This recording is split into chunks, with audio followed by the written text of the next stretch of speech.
and welcome back to this Friday's episode of Just Another Year Chicago. My name is Nick Brody, joined alongside my good friend and co-host, Tony Cepeda. A lot of mixed feelings right now about Matt Eberflus going around the entire Bears community. But Tony, before we kick things off, what was your reaction while you were driving around doing, project manager stuff? What was your initial reaction to hearing the news?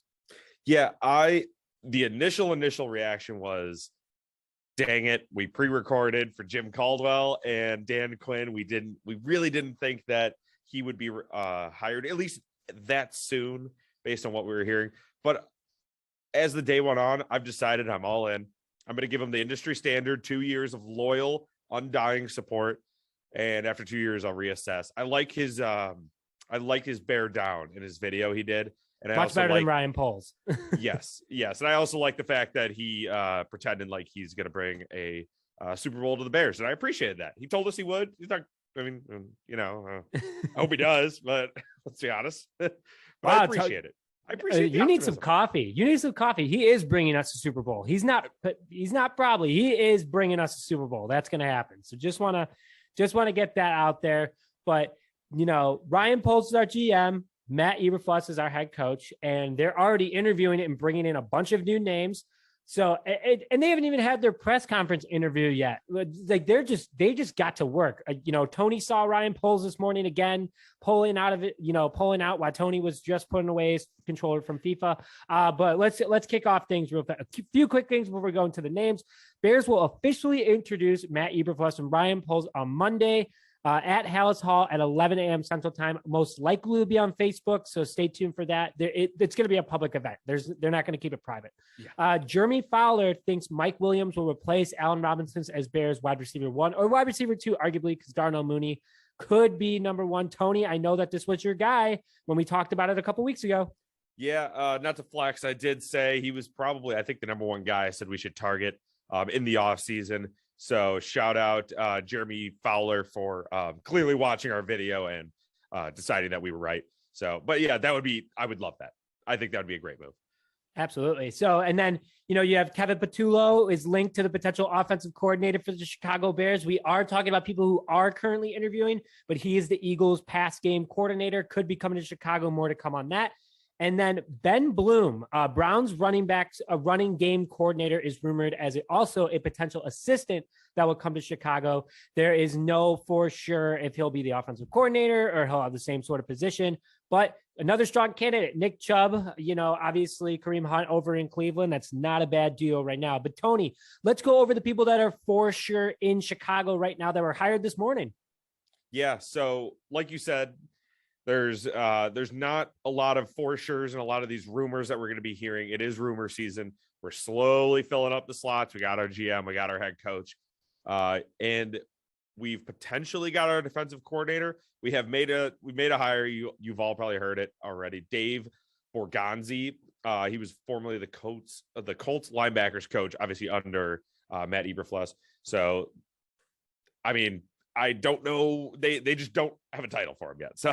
I would imagine that's so weird that there is no title for him. But just going back really fast before you kind of dive into more of it, he is the same position that Eberflus was for a very long time in the NFL. Eberflus was the Cowboys, linebackers coach. So there's a lot of connection here. And Eberflus is a good mentor for him. Could continue that in Chicago.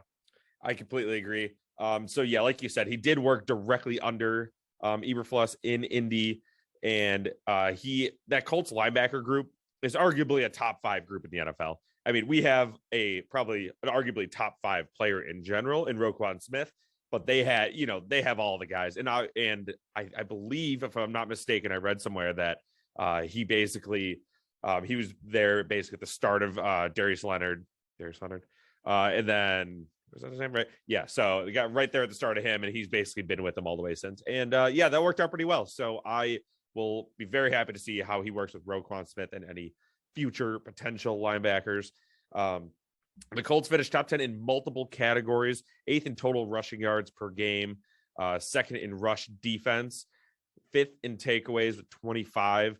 We were saying I know the Cowboys, my apologies, led the league with 34. So, I mean, 9's a big number, but I mean, it's still like less than double digits away. 8th in first downs allowed, 10th in points per game, first in safeties with 3, which is a very funny stat. Appreciate that. And even the Bears forced a safety this year, so we're basically up there. Use 2 more though. We do have Roquan Smith. Obviously, Alec Ogletree probably might return. I mean, I would like it. I'm just putting it out there. I would love Alec Ogletree to come back. He was good enough where I think they like him, but he wasn't good enough where he's going to demand a lot of money. So I think he's right in that sweet spot where I think they will. We have a lot of cap space too. And we have a lot of draft picks, obviously outside of the first round, where we can kind of develop players. So if he does become the defensive coordinator, that probably means Sean Desai is out of here. There are just the rumblings of he's starting to interview and he's starting to get interest from other people around the league. So it does seem like that is where we're headed. He did interview with Seattle. So that's the only place that he's for sure gotten a call from, but the more to come in the coming days. We still don't know exactly what position it is. All we know is that he is on the Chicago Bears coaching staff, which I think is a little strange in my opinion, but that's because they didn't release that Sean Desai has been released from his duties of the Chicago Bears yet. So who knows? Very, very interesting situation. Tony, anything else before we go into who the Bears are interviewing? No, it's just, like I said, we're in this very dynamic period of Ryan Poles just got hired. So now he's making some decisions. And of course, now he just brought in his head coach. So, everything we say for now, unless we say it's confirmed, is rumor, of course. But these are definitely the guys that are getting the most chatter. Yeah. And so I was just looking at my phone to make sure no one's been hired while we've been talking so far. That's what I'm doing too. So who the Bears interviewed already today, or have confirmed that they will be interviewing, is Pep Hamilton for offensive coordinator. Let's go through him a little bit. He's the former Bears quarterback coach from 2007 to 2008. He was a quarterback coach and passing game coordinator for the Texans last year. He was a big reason why Davis Mills did very well for a rookie quarterback. The Texans are bad, but that's not his fault. The Texans are just a disaster of a franchise right now. I mean, there's a lot of fixing that needs to go in there, but Davis Mills actually had a pretty good back half of the season last year as a rookie, all things considered. You could definitely see the improvement over the season. So, and he obviously is the guy that's making that happen. So more to come on him. Very, very exciting news. 2020, he worked with Justin Herbert of the Chargers. So Herbert's obviously had a fantastic rookie year. He knows how to develop guys. And who do we have as our quarterback that needs development? His name's Justin Fields. Bing, bang, boom. Got him. He turned down the Panthers offensive coordinator job interview this past offseason. So clearly he wants to go someone else. Chris Tabor, I think, is so weird. We're going to go into him in a little bit, but why would you go to Carolina unless there's a bunch of money? I mean, sure, Charlotte's a cool place, but I don't know. Carolina's I gotta think it's the weather. Or it's money. A 3-year contract too. Like Chris Tabor's going to be there for it's special teams coordinators. They can do what they want, but very interesting situation. So those are the two got one for sure hired. One is for sure being interviewed. Here's a guy, and now we're going to go into a couple people that we want the Bears to look into. For offensive coordinator, I want Mike Kafka. Sorry. Making sure I said it right. Kansas City Chiefs quarterback coach. This guy has a very strong connection with Ryan Poles, obviously from Kansas City. He spent the last 5 years with the Kansas City Chiefs. In 2017, he was the offensive quality control coach, mentored Mahomes as a rookie. Obviously, Mahomes didn't get a lot of playing time. Spent a lot of time with him on that sideline, though, talking to him, getting to know him, seeing what he could work with. 2018, first year as quarterback coach. And what did he do? He led Patrick Mahomes to his first NFL MVP, 5,000 passing yards and 50-plus touchdown passes.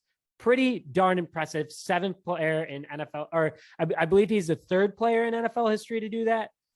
It's up there. And that was before there was an extended game. So he did that in a 16-game season, not a 17-game season. 2019 comes around. The team was 5th overall in passing and 5th in yards per game. Pretty darn impressive at 5th in passing yards per game, obviously. So that's pretty darn impressive. 2020, he led Mahomes to being the 7th player in NFL history to have multiple 4,500-yard passing seasons and 35-plus touchdown in a season combined. And the guy this was his 4th year in the league, and he already has become the 7th player to do it. Very impressive. This guy knows how to develop quarterbacks. In 2021, clearly there's a lot of success. Mahomes is absolutely ripping it up right now. They're going in the AFC Championship behind Patrick Mahomes. So why not bring that guy in who has seen success and make him your offensive coordinator? Again, Pep Hamilton has no for sure confirmation, but if the Chiefs were to even let him interview, the Bears should be like, hey, here's a blank check. Do what you want with it. Make Justin Fields, Patrick Mahomes. Tony, any comments before we go into honorable mentions? Yeah, I do like Mike Kafka. That's a guy we mentioned in the episode. I think it was the Ryan Poles episode we were introducing. Right. Or actually, no, I don't even think we mentioned it because it was in our recording of Dan Quinn, which ended up getting cut. So it was him and then Kevin O'Connell, I think was one of them, but it sounds like he's going to Denver. Breaking news right now. The Chicago Bears have beep, beep, beep.